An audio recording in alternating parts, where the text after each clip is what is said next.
Баршаңызға сәлем. Бүгін біз жобаның жарғысын қарастырамыз, сондай-ақ кімдер жобадағы мүдделі тараптар екендігін және оларды қалай сәйкестендіру керектігін талқылаймыз. Сонымен қатар мүдделі тараптар тізімін қалай құру керек екенін де қарастырамыз. Тағы да еске салғым келеді, ұйымның қызмет құрылымы міндетті түрде операциялық және жобалық қызметке бөлінеді. Операциялық қызмет бұл процестерді қамтамасыз ететін қызмет, сондай-ақ басқару процестер. Ал жобалық қызмет бұл бизнес жобаларды дамыту, оларды ілгерілету.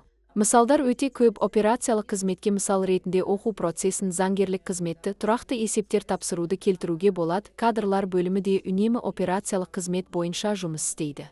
Ал жобалар бұл ірі жобалар, олар міндетті түрде компанияның стратегиялық мақсаттарымен байланыста болуы керек. Әлемде көптеген табысты жобалар бар, олардың ең танымалдар Гиза пирамидалар, Олимпиада ойындар, адамды айға жіберу сияқты ірі жобалар. Сонымен қатар Дания мен Швейцарияны байланыстыратын үлкен көпір жобасы да бар, ол да өте табысты жоба болып саналады. Жобалар бизнес құндылықтарын қалыптастырады. Бизнес құндылығы дегеніміз бұл мүдделі тараптарға алынған таз сандық тұрғыда анықталатын пайда.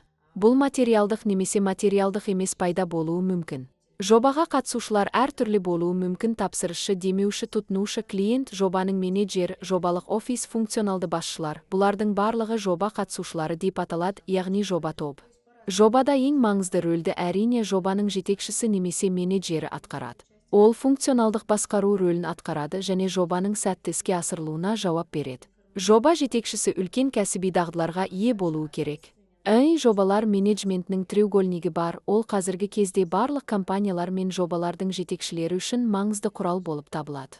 Треугольниктің үш бұрышы: лидерлік, стратегиялық және бизнес басқару, техникалық жобаларды басқару. Жоба жетекшісі осы үш қабілетке де ие болуы керек. Жоба тобы бұл уақытша ұйым, яғни жеке мамандарды біріктіретін құрылым, олар жоба жұмыстарын орындау үшін тартылған. Топ құндылықтарды жасайды, оны құрылымда жүзеге асырады. Стейкхолдерлер дегеніміз мүдделі тараптар. Олар клиенттен бастап демеушіге дейін болуы мүмкін. Ең бастысы стандартындағы процесс топтар, яғни ақш стандарты болып табылатын өзғай. Бүгінгі күні бұл стандарт ең танымал және көптеген ірі компаниялар осы стандарт бойынша жұмыс істейді. Біз жобаны басқарудың 5 процесс тобын және олардағы 49 процесті зерттеп жатамыз. Сондай-ақ біз білім салалары туралы да ұмытпауымыз керек, олар интеграция, мазмұн, кесте, құн, сапа, ресурстар, коммуникациялар, тәуекелдер және сатып алу болып табылады.